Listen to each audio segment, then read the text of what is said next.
episode 34.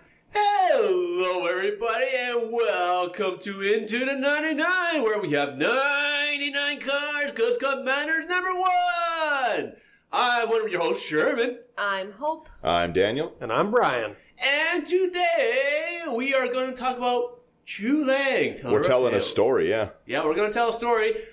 Each of us have a different story, because each of us are going to talk about the decks that we have built for Chulane. I think all of this is probably the only one of, if not the only commander that we all have. The same of, yeah. Well, Chulane is a really, really powerful commander overall. Yeah, a lot of people really like him. He's in Bant colors, which is very accessible. It ramps well. It's just a good color for a lot of people.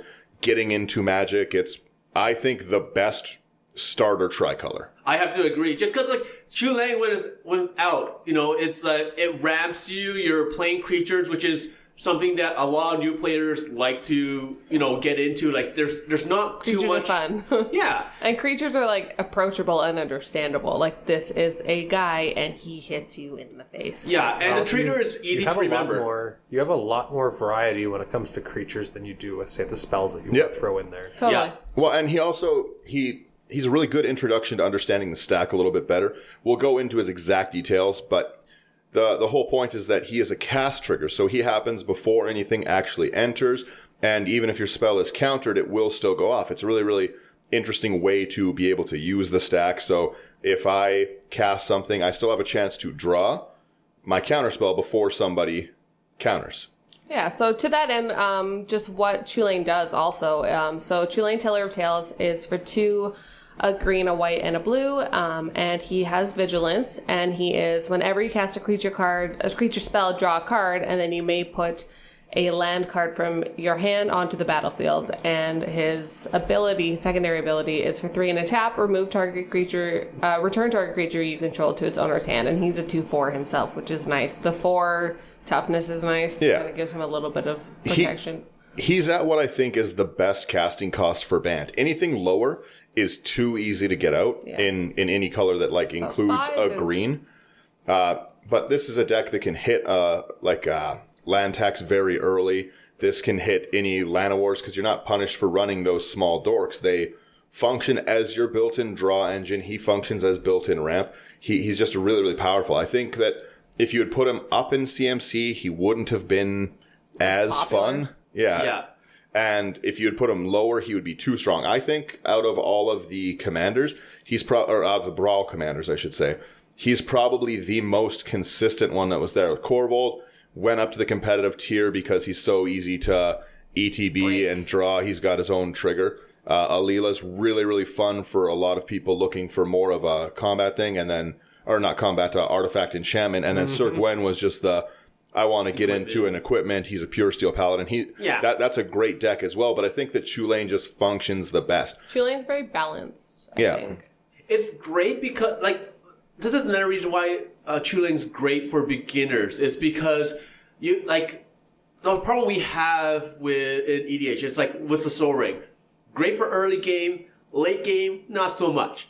Okay? With Chulane out, if you have a Llanowar or Elves, early game, fantastic wrap. Awesome. Late game, you can still cast Llanowar War Elves. Get the draw that you want. Get the draw and hopefully get a land drop at the same time. So it's still useful late game. Yeah, I actually got rid of the Soul Ring. This is the only deck that I don't have a Soul Ring in it. Well, it just ramps extremely hard. Yeah.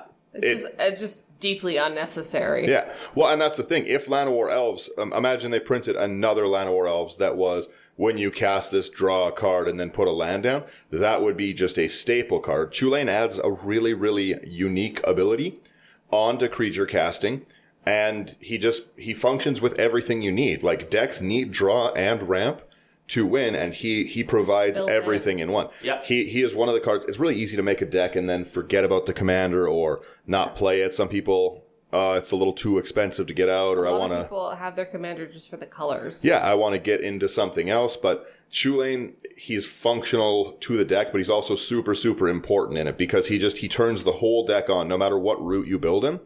He starts the engine for you for sure. The best thing I think Chulane has for the ability is just the fact that you can, after you do the cast of a creature, you can, like, you get a draw, and we all say draw is king. But the fact is, you can get rid of land cards from your hand that are basically like, kind of like dead cards or whatever. Like, you know, like, it's one of those feelings where you draw a card from, or you top deck, and there's a land. It's like, oh, I was hoping for a spell, right? Chulane's just like, okay, no problem. Just put it down. Not a big deal. And I think that's one of the reasons why it's so fantastic. Land is not useful in your hand.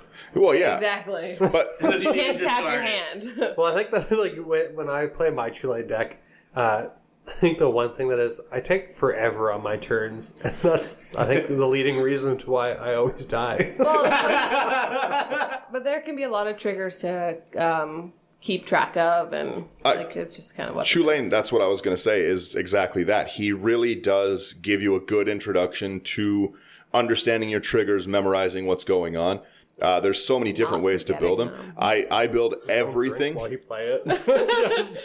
I build everything as a enter the battlefield effect. It's like enter the battlefield is one of my favorite mechanics of all time. It is definitely in my top 3. I absolutely love it. And yeah, he just has so many things going on. He's got cast triggers. He has draw triggers. If you have like an Alhamerit's Archive out, anything like that, he's doubling up your draw, putting lands down. You're not. What's Alhamerit's Archive? If you would draw a card except for your first card, draw 2 instead. Nice. And if you would gain life instead of, or no, not instead of, if you would get. If you gain life, you gain twice as much life. Yeah. And it's an artifact for 5 mana. Nice. Yeah, it's Alhamerit's Archive is a great card. Very cool. Really, really nice card. But he, so anything like if you're, let's say a Mind Unbound, you can get punished pretty badly with a Mind Unbound if it gets up there in counters because you can be drawing pretty easily 5 cards a turn. And if you draw 5 cards a turn and 3 of them are lands, you're hooped. You know, you're going to have to discard a bunch. Sure, it's deck thinning, but with Chulane, you just get an engine to drop them down and stuff. He's just acting like an exploration for you when you cast creatures. It is helping a lot. Well, and even you could have exploration and play that. You could have something like a burgeoning on the field to like dump in more lands if you needed to. Like, it's in the right colors for that. Chulane is great for ramp. That is some of the decks. There's just a few commanders, Chulane, Golos, Windgrace, like just to name a few, that are generally like, let's see if I can play all my lands commanders. Yeah. And yeah, like Chulane really, really does a good job of it. And as we said, we all have a Chulane deck. They're all very, very different Chulane decks with different themes. So we're just kind of going to talk about the different ones we have and kind of go into it. So Sherman, tell us a little bit about the one that you've created. Like what went into your Chulane deck and what was your goal for building it? Okay, so my Chulane, basically, it's almost like a Lands Matters kind of deck, but not a Lands Matter deck. Okay, so I only really have like 2 cards I really care about, like for landfall. So, but the key strategy for my deck is just that I have a bunch of creatures where I untap land. Okay, so I want to bring these creatures out. I want to untap my lands, but I also have things like a Maze of Ith. Yep. So it's card. Like, okay, it's defensive, okay? I don't have Propaganda or Ghostly Prison in here. Everyone's, like, has them in for Pillow Fort. This is my own version of a Pillow Fort. That's actually really, sorry to interrupt you, that's a really, really interesting way to use a Maze of Ith, because exactly, if you can sit there and Maze of Ith 4 different creatures a turn, that's awesome. Yeah. So I really don't care. Sorry. Maze of Ith for everyone who doesn't know, Sherman. Oh, yeah, it's a land, okay? Does not tap for mana. All it does is that you can tap it and target attacking creature untaps and is removed from combat, basically. Hilarious. And then if you're constantly untapping your lands. Yeah, exactly. So you take 4 creatures out of combat. Bam, bam. Yeah. So that's all I really do with this deck. It's just drop creatures, okay, that untap lands, which will let me drop more lands and just ramp like that, okay? And the more lands I have, the better I do, because my deck is all about using up mana like crazy, like it's mana hungry. And how many lands do you have? I have 39. Which is But keep in mind, okay, if you take away like the Maze of Ith, for example, that's technically 38. Yeah, yep. That's more of like yes, it's a land, but it acts like a spell. Yeah, and then you have the growing rights. Yeah, I have growing rights and stuff like that. Okay, so do you have the Spires of Uraska on it? What? No, I do not. Ooh, love that one. It's basically another version of Maze of Ith. It's just one of the flip cards. So they printed all those weird flip cards. I love that whole cycle, by the way. I thought they were cool. Yeah, but I have like a few win conditions here, but we'll get to that in a bit here, okay? But I have a lot of silly mechanics in here, okay? Because I have so much land and I can untap things like the Growing Rites of Mach, which flips, okay? I can untap that and tap it for like a lot of mana. I have things that will convert my mana to whatever mana I want, like blue and everything. Yeah, so you can filter. I can filter, and I have things like off the bat, Memnarch. Okay. Love Memnarch. But like think Absolutely of love it. them. If I'm tapping my Growing Rites for like 12 mana, and then I untap it and I tap it again for another 12, and, and like it doubles up like really quickly, right? I want to be able to use something that's or convert it to something that's non-green. Yeah. Okay. Yeah. So I convert it for things like Memnarch. Or I'll do something like I have Planeswalkers. I have 4 Planeswalkers. Okay, I have Jace Cunning Castaway, Teferi's Hero of Dominaria, Time Raveler, and Vivian Champion of the Wild. Oh, I know where this is going now, yes. Yeah, so Vivian The Champion of the sub-theme. Wild, all I care about is Flash. I don't really care about anything else. I'll take it up, take it down, don't care. Teferi, Time Raveler, and Teferi Hero of Dominaria. I can tick up and use the emblem for the Hero of Dominaria. So Time Raveler is just to stall and to have it so that people don't cast instants. Yeah, they can only cast on their turn, right? Yeah.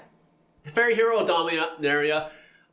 Can we just like recognize how intense of a passive ability that is on a 3-drop? Yes. Yeah, my Teferi's busted in God. every It's still version busted. of Teferi. Okay. Teferi Creature is a strong creature. Yeah. Every Teferi Planeswalker Every is good. Teferi is really good. Oath of Teferi is good. Yeah. Like, Oh yeah. Teferi's protection. Teferi is like the unsung hero. Yeah. So where was Teferi on unsung Dominaria? hero Or of Dominaria. Zendikar, sorry. Teferi Hero of Dominaria, I'll mainly plus it. If I can get the emblem off, great. I don't care about the -3. Teferi Hero of Dominaria, in all honesty, is just a decoy. I don't care about it. I just want them to focus on him because he's such a powerful planeswalker. I don't care if he dies. Yeah. I just want people to attack him and not me and leave my other creatures alone. Okay, so that's all I have that for. Thank you for that heads up. But you know for a fact that doesn't matter with me. But if you don't attack it and you don't get rid of it, then he gets the emblem on. I guess when we start talking about my deck, I should throw some shade in different areas. Once again, it's politics, and I play mind tricks, right? My main one that wins games for me most of the time, Half shirtless Jace. Jace Cunning Castaway. Okay? Now, everyone's like, probably, how the heck does this win games for you? Well, once again... I asked that about a lot of your decks, but here we Yes. are. Once again, it comes down to the fact that I will play either Evolution Sage, which every time I play a land, I can proliferate. But because I have... Which is like one of my favorite cards. It was so such a good. fantastic card. From Warrior Spark, fantastic. Okay. It's a staple, yeah. Yeah. That's incredible. Well, But- I mean, like, depending on what you're doing. For any deck that runs anything counter-based, though, So staple. good. It is. Landfall proliferation. Especially with Ikoria coming out. It's going to be crazy. Oh. Like, granted, like, having double flying counters makes no difference. It's not like But if Magic somebody has can, double like- jump. But if somebody can like remove a counter from something. True. Can you imagine if they had that ability where like if a creature was flying? Double flying? Yeah, it flies over top of flying. Yeah. Or This new creature mechanic- has fly high? new mechanic, stomp. You know, if you can like if you do combat damage, do it to like target like Flying creature, non-flying like, creature. knock it. Yeah. I was gonna say flying and knock it to the ground, That'd be cool too. or like the opposite. Like there was like a burrow. Oh yeah, bro. Like the mountain walk card. Yeah, or- like that. Like Starting like to sound a lot like mole. Pokemon here. All I'm saying is we've got like mole tribal.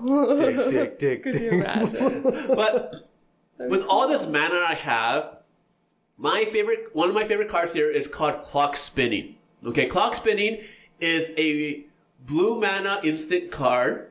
Okay, with buyback 3. Okay, so for 4 mana, I can cast this and bring it back to my hand. Buyback And is so broken. basically, what it says is that choose a counter on target permanent or suspended card. remove that counter from that permanent or card, or put another of those counters on it.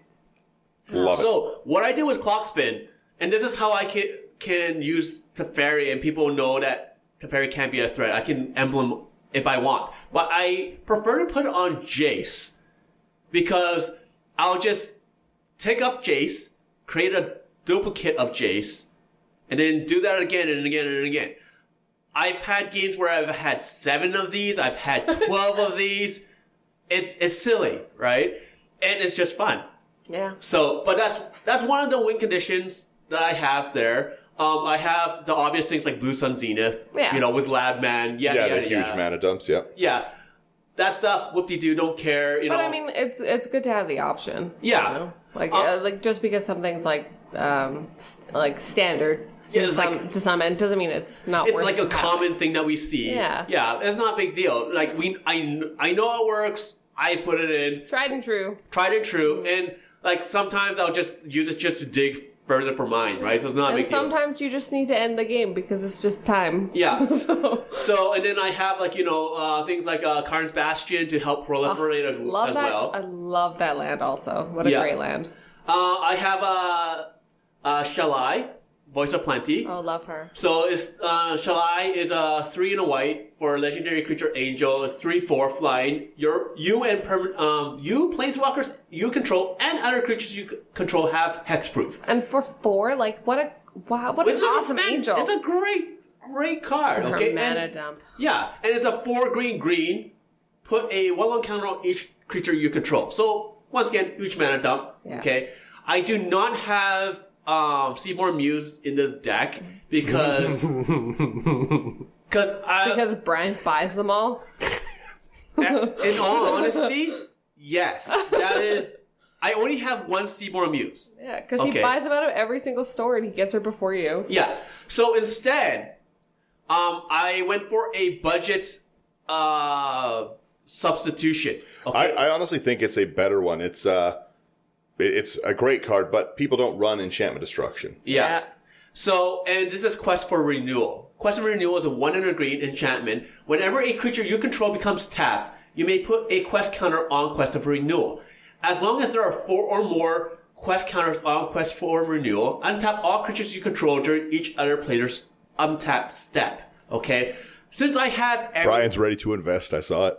Yeah.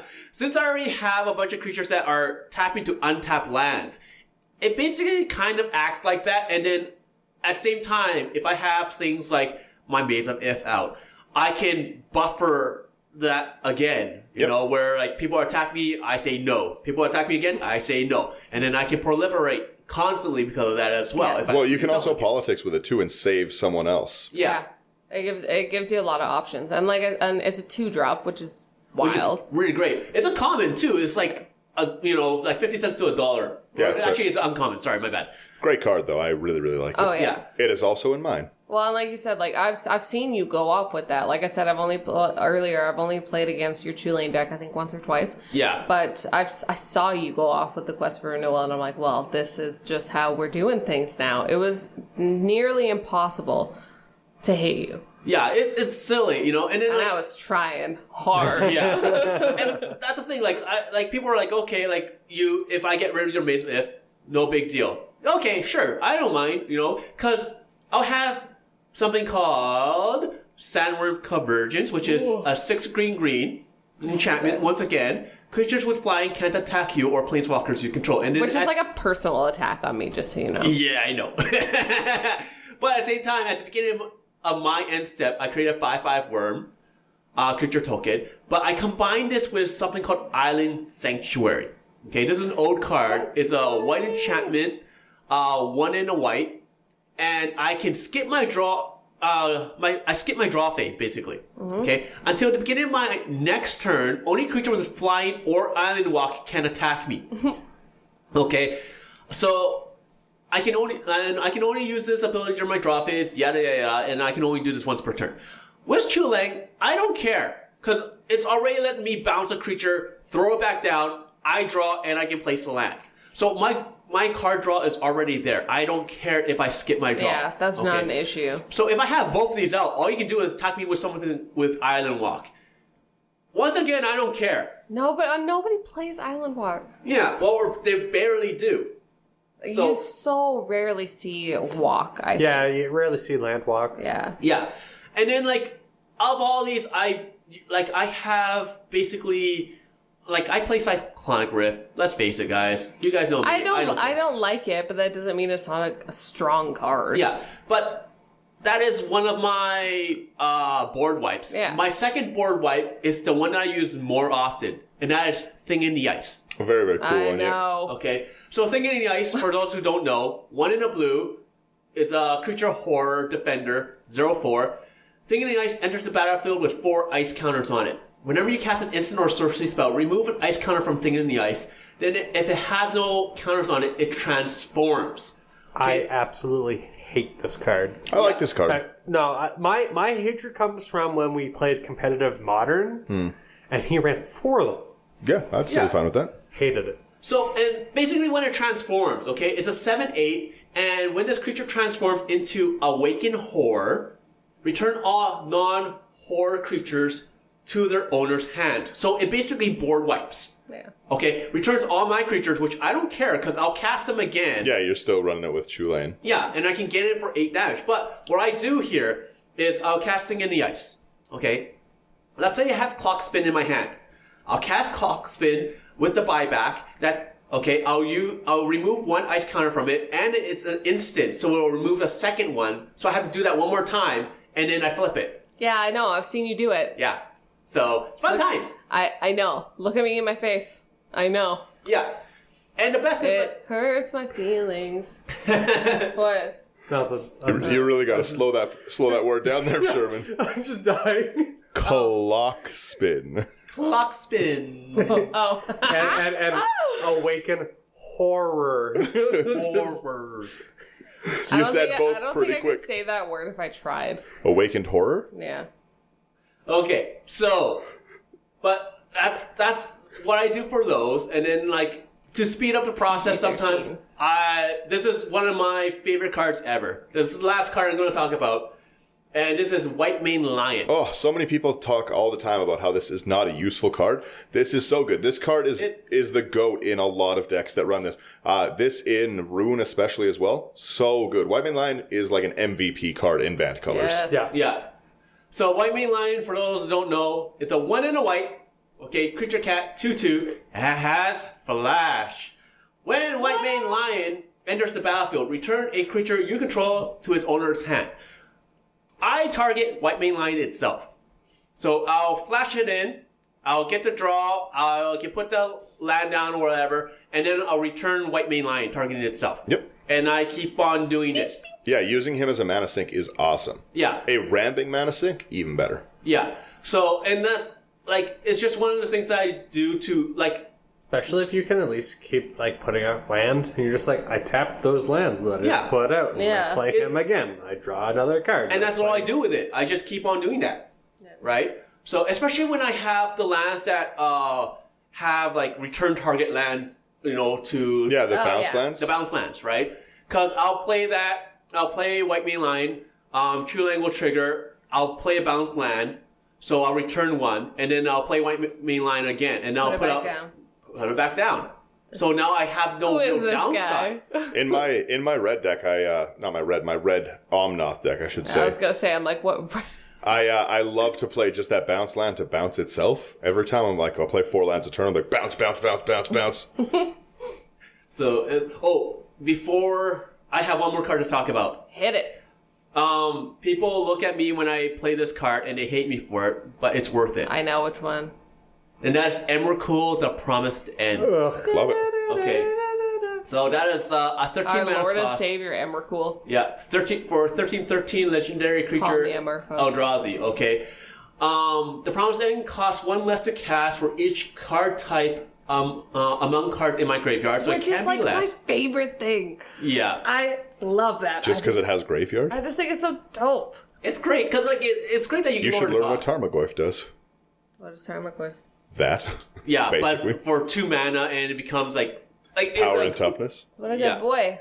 Yeah, it's not very good in Commander, but it's really good in every other format. Yeah. You crack a fetch land and then an instant, and It gets real big. Baby. Yeah, it gets big fast. But I have Emrakul in here because when you cast Emrakul, you gain control of target opponent's Next turn. Okay, and then they get a turn after that. But I use it to either politic. Okay. If someone says I'm not a mean person when I take over someone's turn. Oh, I am. Okay. Brian, you know that for a fact. I go out okay? of my way to ruin their day. I'm like, attack Evercool. Yeah. I'll only do that if the person's like, if it's like arch enemy. But normally, I will politic. I'm like, yo, like, Daniel, I gotta take your turn. I take over Daniel's turn. I use his stuff to take down somebody as best as I can, but I leave his stuff intact. That's fair. Okay. And then I'm like, okay, Daniel, now it's your turn. And then he can do the same thing. I don't play it that way. Whenever I do it, I always put in... you don't play it I put in things like Stranglehold and Ugin's Nexus, so they just don't get their extra turn after you cast the Emrakul. That's how it's done. Then I tap everything all the time, discard their best cards. Oh yeah, I love just tapping everything. I think it's so fun. Or attacking their creatures into yours. One of Yeah, my that's friends, exactly what I do. one of my friends plays Yannette deck, the one that's the top have deck friends. matters, where if it's Xavier. Oh. So yeah. So he does a top deck manipulation. If it's an odd CMC, he can cast it. He likes to cast this all the time. So he cast it, took control of my turn, end step, bounced. He had earlier in the turn before he cast this, he bounced, what was it, the Animar to my hand. It was in hand. Of course, I'm going to put it there so I can play it for cheaper. Then he played Emrakul, took my turn, and discarded it. Oh! My friend Matt did that to me too. With So my Animar commander. just sat in the graveyard. I've got the Titans in the Animar deck, so at least it reset eventually, but it just sat there for so long, and I was just shaking my head the whole time. That's funny. That's some next level Yeah. quality gameplay. Oh, no, I do remember now. No, he also discarded Kozilek and then shuffled the Animar into the deck. He discarded it, then had it shuffle back in, then gave me my turn. So the Animar was in my deck. Somewhere. Xavier, you're a monster. That's hilarious. That's hilarious, but I that's can't wait to me. see him come play with us again. Yeah. He's a funny boy. Yeah. So, like, I have a few other interactions, but, like, all my decks are very, very interactive. But, you know, let's move on to someone else's deck, or else we'll be stuck on mine forever. We'll go with Brian's here. So, Brian, tell us about your Chulane deck. So I built half of this, and then I had it just sit in my desk because everyone had one. Yeah. And then I got angry at Daniel's ramp deck. The Ruin His Night deck. Yep. So I said, screw it. And I threw cards together. I got some cards for it. But so mine, I run 33 lands. That's one big difference, is that I have 6 lands less than Did mine. Sherman's. Second big difference is it built in a blind band rage. Yeah. I think I have more creatures than you as well. Yeah, you have 38 creatures. Yeah. And so for me, my I didn't notice if you had Destiny Spinner in your deck or not. Nope. So if you can go down to Destiny Spinner there. That is a great card. Yeah. So Destiny Spinner, it costs 2, but it protects my creatures and my enchantments. It's in creatures and enchantments cannot be countered. And I saw this when we played with Prime Speaker Florian. He had that. It was actually one of the first cards that came out. And I was like, I must have several of those. Because most of my decks are all enchantments, and I play a lot of green. Brian, So Brian this loves just enchantments. This just goes in everything. My main win conditions for my deck is that I have Critterhoof Behemoth. I have, what's it called? The Endrays. No, not the Endrays. The other guy that you pay. Essentially, you bring him out. He costs 3. And then I'm able to use his ability to make everyone's life equal to the amount of creatures that they have. Oh, Shaman of the Forgotten Ways. Yes, Shaman of the Forgotten Ways, which is one way that I won actually my first game against Daniel playing Chulane versus Chulane. Yeah, he shamaned me. Yep, So, and then I swung out and I was able to kill him. So let me read Shaman of Forgotten Ways, because it's not a common one that we see. So it's a 2 and a green, or a human shaman. It's a 2/3. So you can tap it to add 2 mana of any combination of colors to your mana pool, and you can spend it only to cast creature spells. But it has Formidable, which is for a 9 green, and you tap it, each player's life total becomes the number of creatures he or she controls. It's Biorhythm on a creature, so a little harder to cast than Biorhythm, but very, very strong. And Biorhythm is so strong, it's banned in Commander. Yeah. So, and you can only activate the ability only if creatures you control have total power 8 or greater. Which is pretty easy to do, especially considering that you have 38 creatures in the stack. I like to kill people on the stack with it. I can see that. Put that ability on the stack and then have a board wipe. So the board wipe resolves first, then everyone's life becomes 0. I didn't even think about that. That's just me. That's amazing. I didn't even ever think that was a thing you could do. That's, Well, yeah, because if you put the ability on the stack and then even if you if someone else Cyclonic Rifts you, they have no creatures, but they Cyclonic Rift, everyone's life total becomes, that ability's still on the stack. It doesn't go away just because your creatures leave. So then everyone's life total becomes 0. It's a very fun way. There's a person in one of our play groups whose entire goal is to just draw the game out. And he does that all the time. He likes to flash out the board wipes with that, like, kill everyone, the game ends in a draw. That's his whole win conditions. Everyone draws 100 cards and loses the game at the same time. Everyone does that. The Divine Intervention with the ability to take the counters off at instant speed so that he can just... The game ends in a draw. He is a frustrating person to play with, and I think it's hilarious. His whole deck is about just, like, forcing ties. That's hilarious. Yeah. So I think another thing that I've noticed from looking at my deck list compared to yours, Sherman, is that I run a lot more sorceries. Yeah. I think you had 5, two. I run 3. So I have Circuitous Route, Cultivate, Farseek. Even more land ramp. Yeah. Brian ramps hard in this one. Kadama's Reach. And then the only real one is my Idyllic Tutor, which maybe I'll go and fetch Smothering Tithe or something that will at least give me more draw or more mana to play my creatures and just continuously draw. And like I mentioned at the beginning is, Daniel did not like playing against my Chulane deck because I was taking probably about 12-minute turns. I don't mind. I'm used to long turns. That's the reason why I died. But yeah, so like, and then like, as well as in my instance, I have so much removal. I have Beast Within, Counterspell, Demystify. Demystify. Like, I just, Dovin's Veto, I have built in so much removal of everything. The only other thing that I might even change about that is to throw in a Naturalize. So I have one more enchantment removal or something in there. People don't run enough removal. Nope. And that's why I was like, you know what? I have all these creatures. I have my creatures. I don't even think I have Two-Face Protection in this deck. No, you don't. No. You've got... I have it in mind, but not this one you don't. Yeah.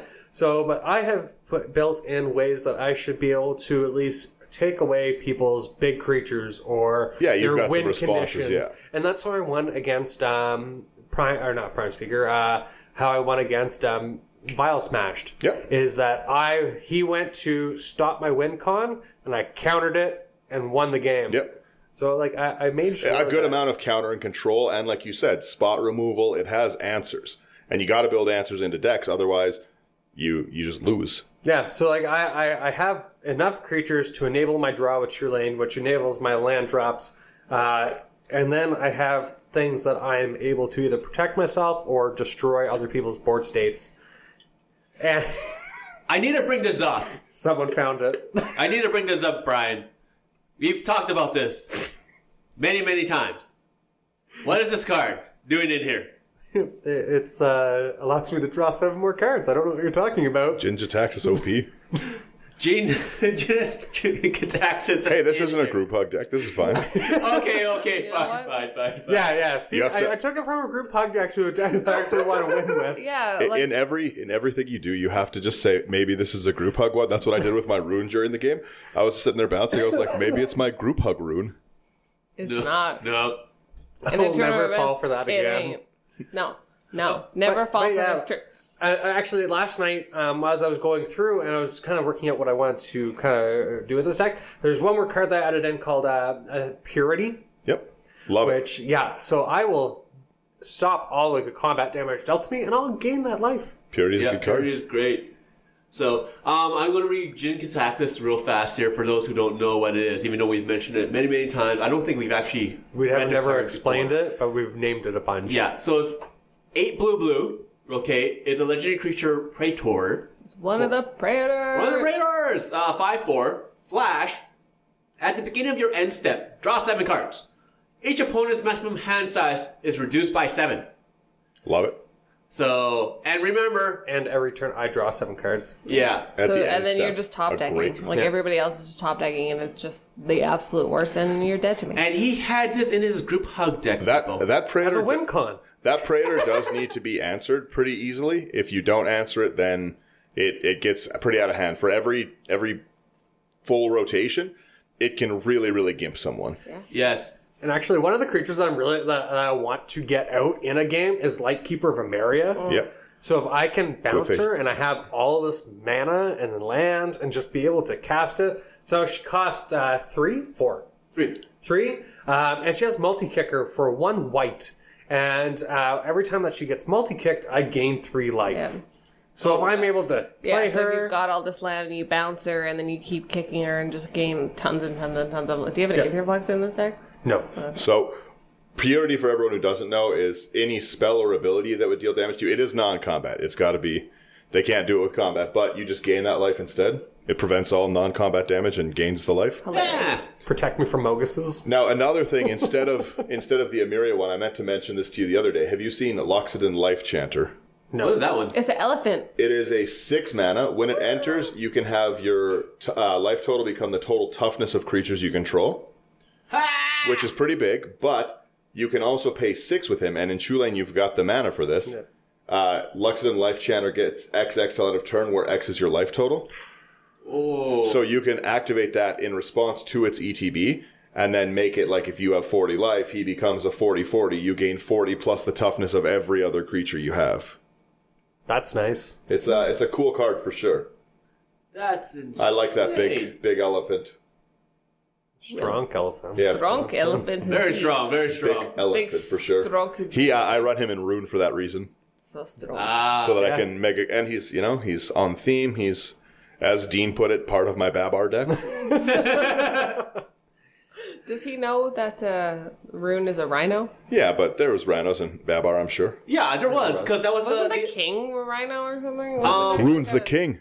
Rune was the king. Wasn't there like a guy in a suit that was? Yeah, in the yellow suit. Yeah, in No, because Babar. you have the Babar's kingdom, and then you had the Rhino's kingdom. Episode 35, Babar lore. I don't remember his name, okay, but you had him. All right, and like they had like they're more like a warrior. It's more like a warrior state, or soldiers and everything, right? Like, I knew I wasn't crazy. I remember seeing a rhino in a No, suit. like he had a yellow suit and everything. He had a wife that was like very I think that was Curious George. No, not the man in the yellow hat. The rhino in the yellow suit. So, before we move on to another one of these Chulane decks... Before we get talking more about Babar. Yeah. If I think some people would be very upset if I didn't mention this.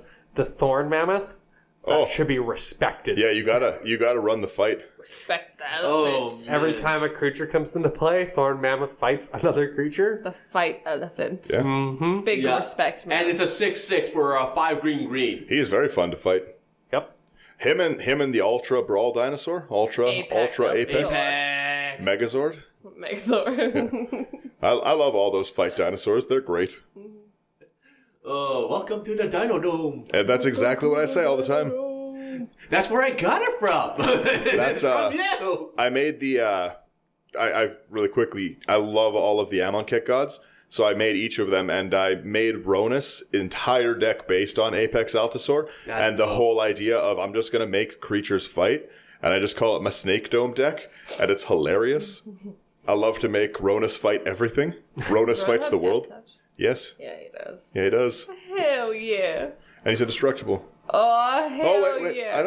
I'm pretty sure he's not. I think he is. I don't think he is. I think you're wrong. I could be. You often are.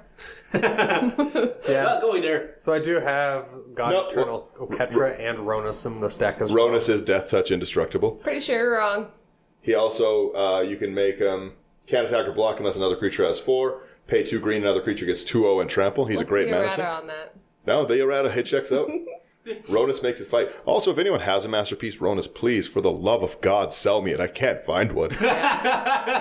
Is that the only one you're missing? Ronus and Bantu, but I haven't made the Bantu deck yet because it's Bantu. Yeah, Bantu's fair. bunk. You could make a good Bantu deck. Oh, I could make a good Bantu deck, but lore-wise, Bantu's bunk. Yeah, Bantu is the bunkest. Yeah. Yeah. The least cool of them. Ronus, it's time to fight.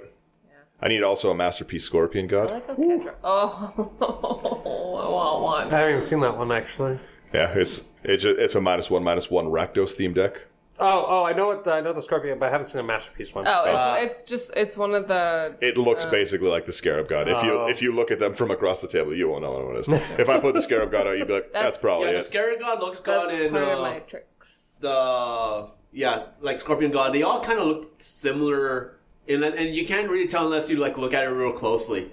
Yeah. So for the that's- masterpieces. That's part of my plan.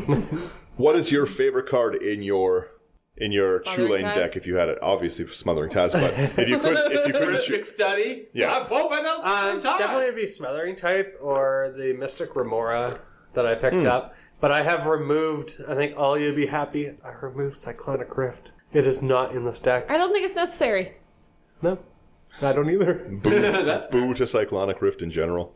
Well, you don't need it because like you're removing. You have a lot of spot removal, and you have like creatures like you're fighting and everything. It's not right. It's not like you need it. Like what the heck are you going to remove? Do you run Winds of Abandon? No. Oh, that's a good overload card. Exile everyone's creatures. Oh, Everyone else's How creatures. is that any better than a Cyclonic Rift? it's just creatures. Yeah, at least it's, Oh, just creatures. Okay, I feel you. At least it's not Well, it's everything. different, right? It's not all permanents. No, that's very true. It is also a rough card though, for sure. Yeah, Exile's really hard. And I've only played this deck maybe 3 times, so I'm still Tuning figuring in. it out. Yeah, because you made it like 2 weeks ago or something like Yeah, that. and I still have an order that's supposed to be coming from Face to Face. Yeah, but with the state of things, I haven't who knows? even seen a tracking number yet, so Yeah. we'll see. I feel that. Oh, with everything going on, like things are going to take a little bit longer. No. Other store the next day on a Saturday got it to me. Really? Yeah. Huh. Okay, fair enough. That's good relative, shipping. right? You don't know what's going on and like what state they're shipping from, and Yeah. Winnipeg? well, there's your problem. The great Look at state me. of Winnipeg. There's your first problem. Okay. They have nothing else going on. Winnipeg. They're probably happy. Though a customer, what? Yeah. For all the What non-Canadians. are these people? It's just a Canadian thing. Winnipeg sucks. Anyways, for all our Winnipeg listeners, lol JK. Chulane deck number 3. Oh, well, so the Chulane deck that I play is, I don't play it very often to start, let's just be real. But it's a classic, like, enter the battlefield themed deck. Like It's all ETBs. It's a lot of ETBs, it's a lot of bouncing, an agent of treachery, and ruining friendships. So, it's, I'm kind of happy you haven't played it. yeah, it's a lot of fun. Like, Agent of Treachery bounce is hilarious. yeah, Agent of Treachery is when it comes in, you get to take one of your opponent's creatures, which is super hilarious because you take their best thing or you take their commander. Taking their commander, that's just the chef's kiss. It's so good. It's very funny. But that sort of stuff, like it's fun because you don't lose it when it bounces. Mm-hmm. It's like I believe you just take control of it. Yep. Yeah. So when you take Agent of Treachery back, you still get to keep. you still keep the creature. It's not like you gain control until it leaves the battlefield. You just gain control of it. Yeah, so it's super fun, especially if you really can get in. It also has an ability that if you control 3 or more permanents that you don't own, you get to draw cards as well. It's a really good bonus. But it's one of those things that, like, if you can get into a good place with any of the ETBs and untapping Chulane, if you get a way to untap Chulane, you just keep bouncing your enter the battlefield cards and your creatures, and like you said, like even though his cost is 3 and a tap, like you have so much mana in Chulane. Everybody has so much mana.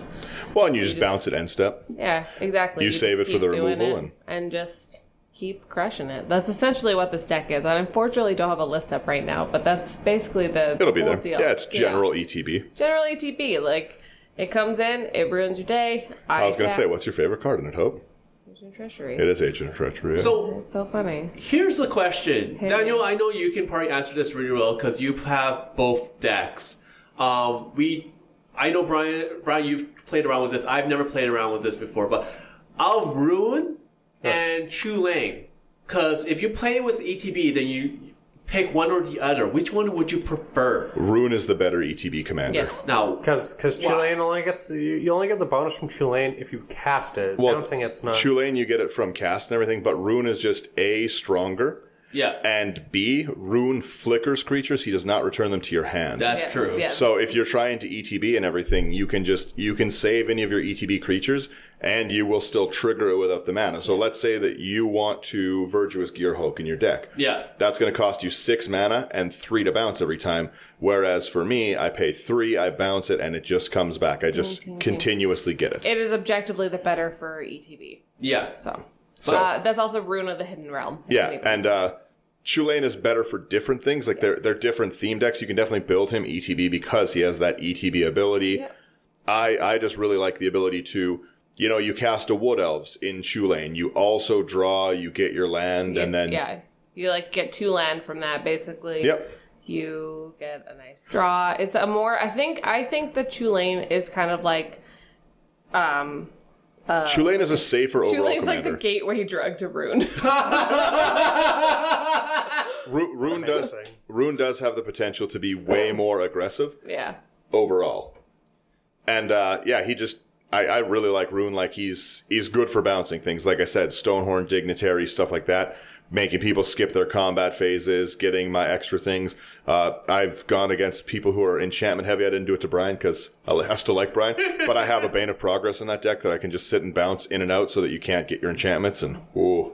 That's hilarious. So to that, it's Giving me kind of flashbacks. in that level is having in this household, having a Rune deck that's ETB themed and having a Chulane deck that's ETB themed.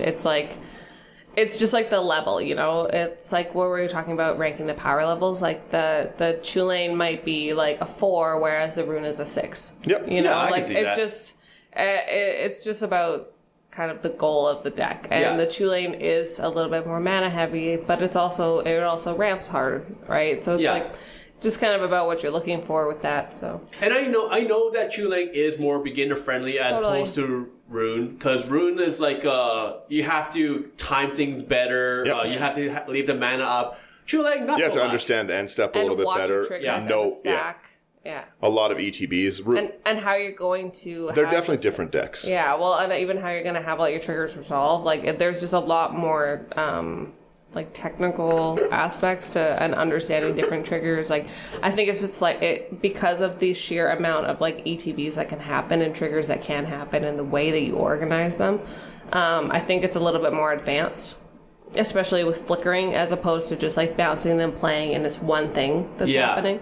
So flickering can't, especially if you have 8 creatures out that all do something. It can be a lot. Yeah, to well, keep track I of. can totally see that. So I remember one of the first times I played Daniel's Rune deck, and it was playing captaining it.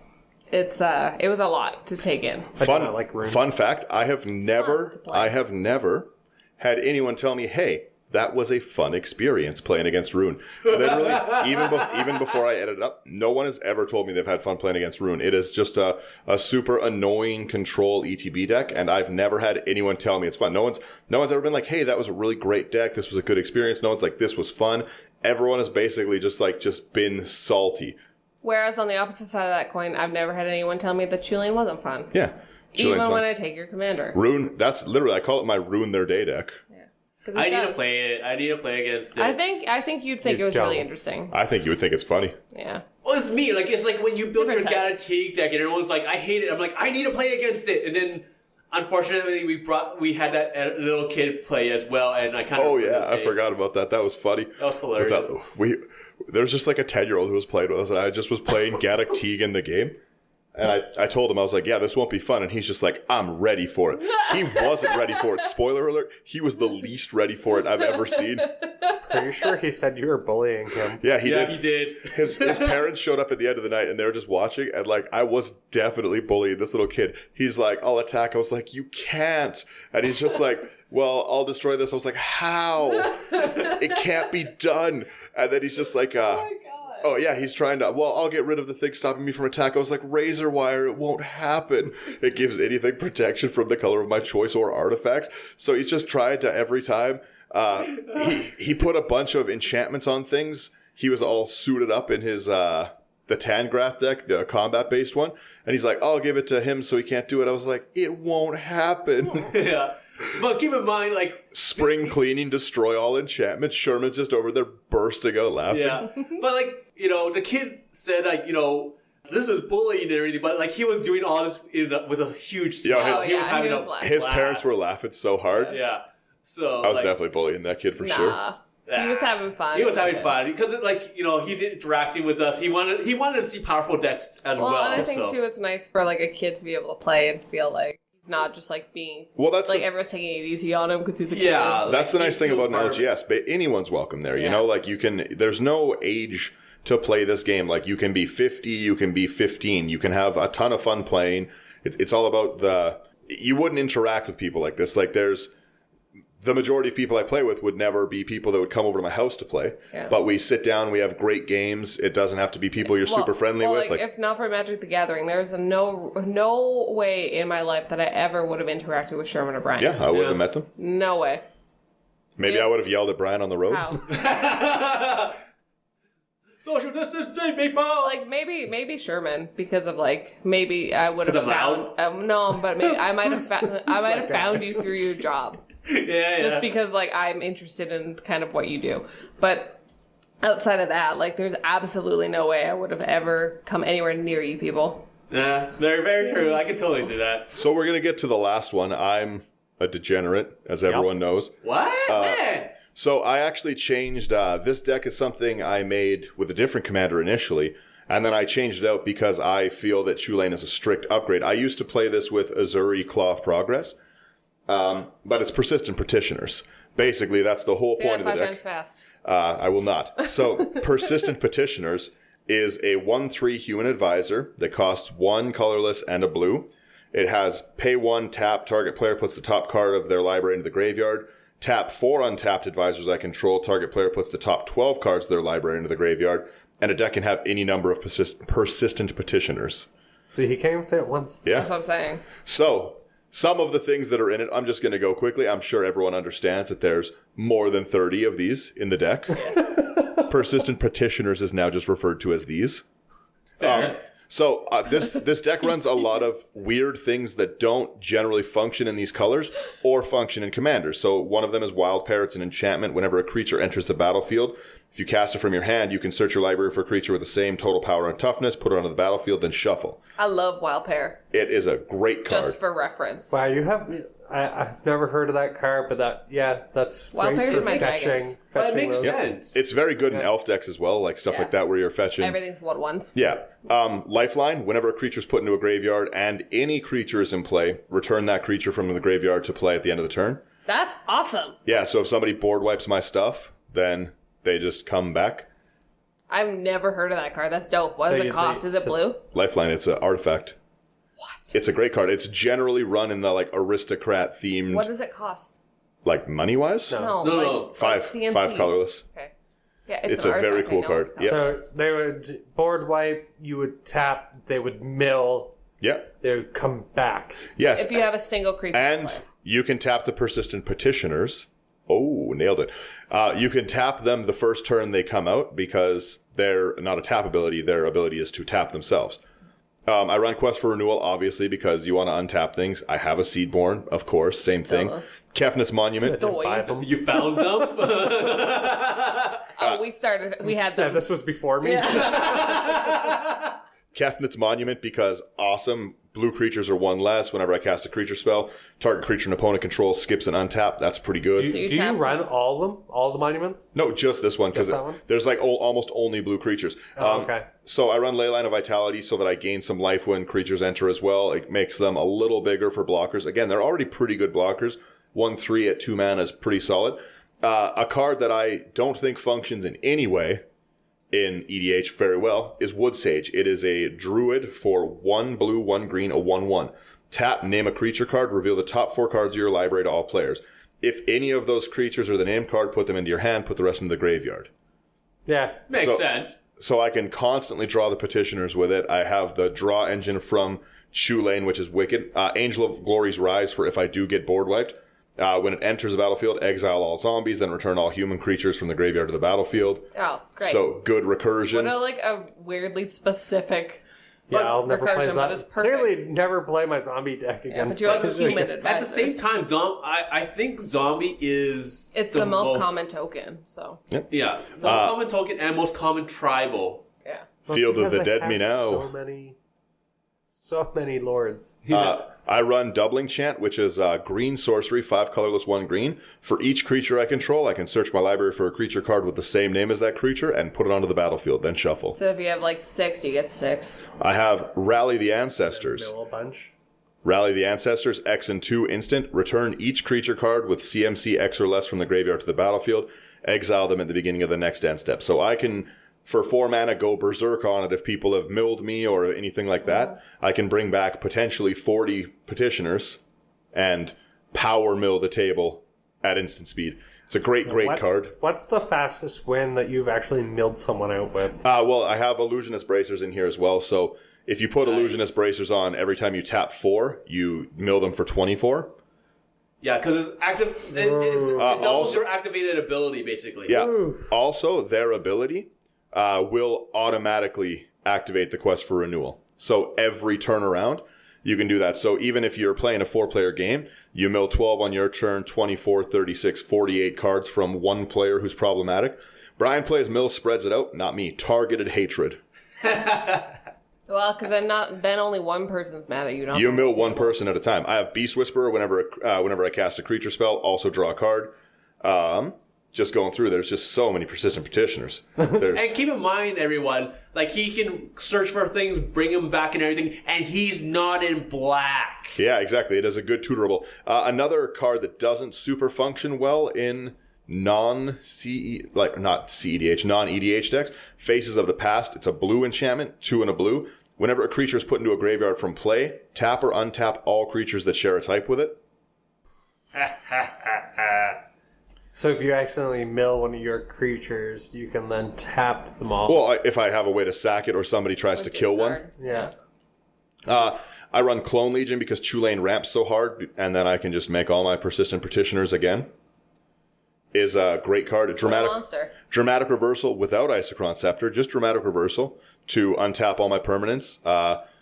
I like to really mill people with it. I also run Turnabout, which gives me the ability to tap other people's creatures, untap, etc. I would have never have thought to build a deck with a single creature. Yeah, it's pretty strange. Dual Nature is one of my favorite ETB cards. I don't know anyone else who plays it, and everyone should play it if you're playing ETBs and green.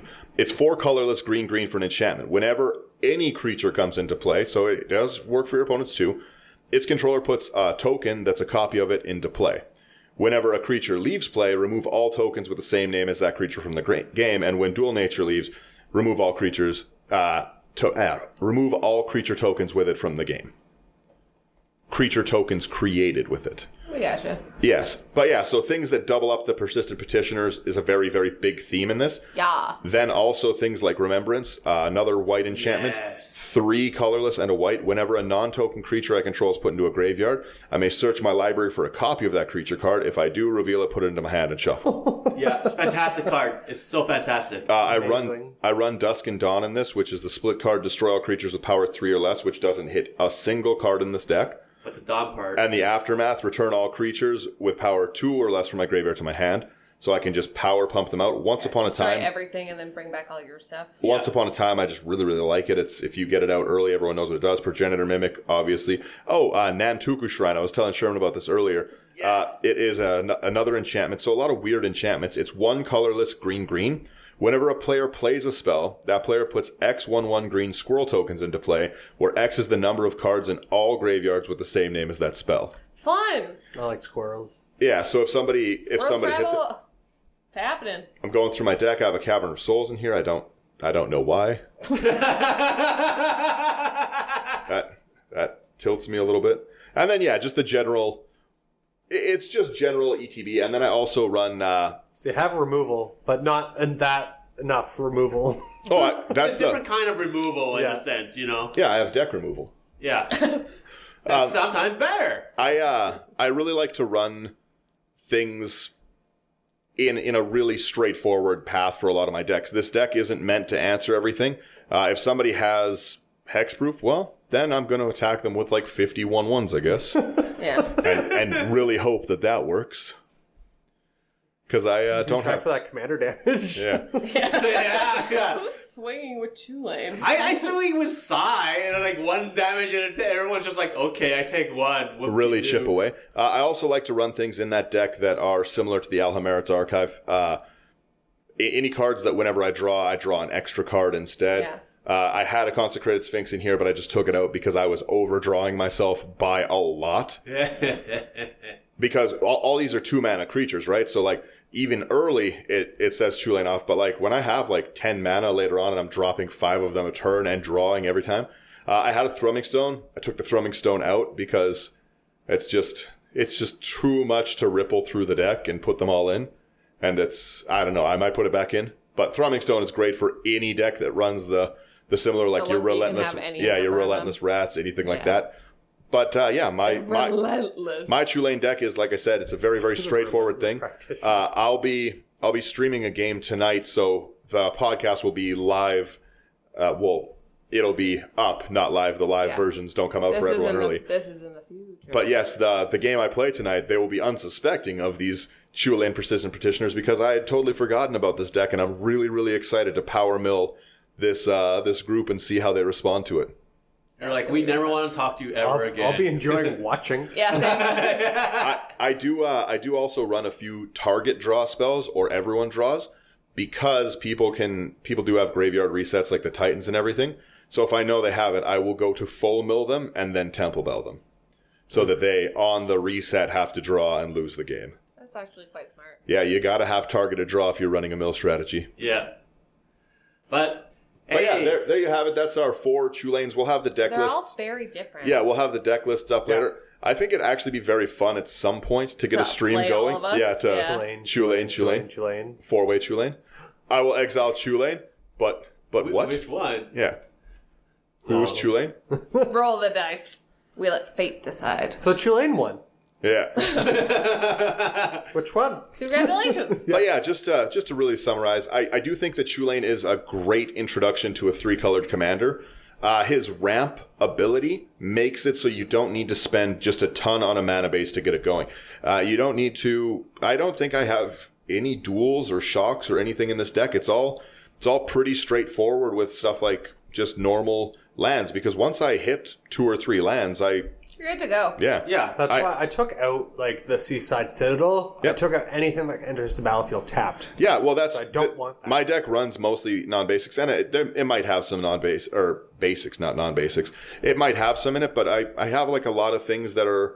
Like I said, I have the talismans, I have a lot of my color-fixing artifacts, I've got an Arcane Signet, like, obviously it comes in the Chulane deck, so why wouldn't you put it in? Yeah. But yeah, like, I've got like a lot of my color fix, and I just sit there and draw cards. Like, this is probably one of my most budget-friendly decks.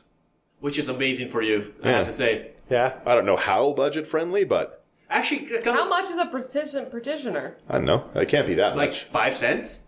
Oh, no, they're a little more than that. Well, they're common, aren't they? I think they're uncommon. But regardless, I think it's the fact that like how you play them would affect the cost. Actually, come to think about it, how much is your deck overall, Brian? Because mine's like in the 700 range. Wow. Yeah, yours is Really? Sherman's is probably the most. Yeah, mine's 721 according to Architect.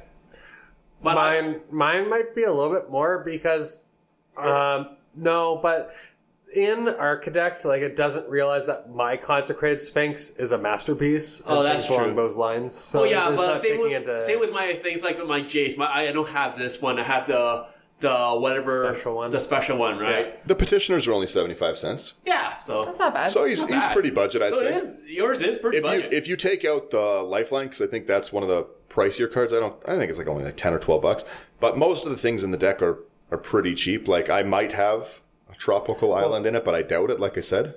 And like you mentioned that like most of the cards that you play aren't seen in EDH, so So they're not going to be lower in price. Yeah, it's weird things. Yeah, there's not really a huge demand for doubling chant.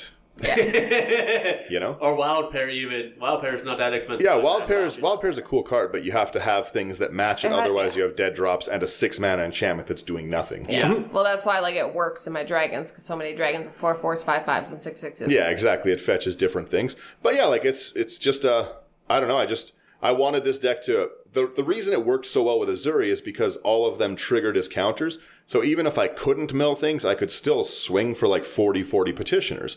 But like that alternate win con aside, Chulane is just a strict upgrade with his ability to draw me cards every time I cast. And there's like 3 cards that give people hexproof from being milled. So, you know, unless you're Brian and you play Leyline of Singularity and then the one other hexproof thing and Shylai in your deck. Do you anticipate? No. Leyline of Sanctity. Sanctity, not Singularity, yes. Yeah, I'm like, what are you talking about? Oh, Leyline of Singularity just makes me sad. What's that? I run that in my Fibblethip deck, and it's all non-land permanents are legendary. So it wrecks every token deck. It would ruin this deck. I would have no response because again, this deck 100% gas. I have like 2 removal spells in it. No break. And that's an optimistic guess. We can't go any. Oh boy! I have recursion for my things. You got an enchantment. I'm going to politics with someone else. I'm hoping someone else built that in. Oof. Yeah. I sure did. But let us know which your playstyle is. What kind of Chulane theme did you go for if you've run him? What's your thoughts on any other Bant commanders? Yeah, what's your vibe? Yeah. Well, yeah, looking at our list, what would you slide out? What would you slide in? Yeah, reasons why as well, you know. So, but leave a comment, let us know. Yeah, hit us up on our Facebook, Instagram, Twitter. We also live stream every Wednesday at 5 p.m. Mountain Standard Time as well. Feel free to check out our website. It's intothel99.com. We post all of our podcasts there, as you may or may not know. That might be where you're listening to this.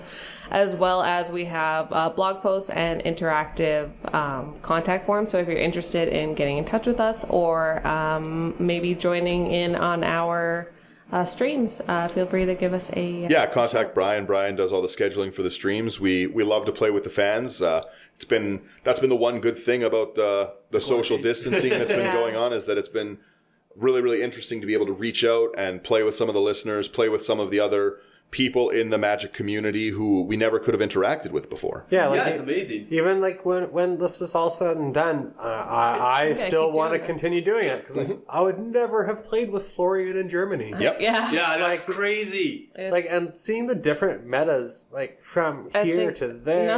Nothing about this is going to make us worse Magic players. Like this is really, really bringing us a lot of. You see things that are very out of your meta, and it's very, very fun. It's really exciting. Was he the one that said that none of them played Temple Bell? Or No, that was Teferi's First Barber. Yeah, they hadn't seen anyone play it in their group. That was a totally new card to him. And I run that in so many decks. I love Temple Bell. Yeah. So hit us up and we will see you guys next Sunday. Yeah. Catch you later. See ya.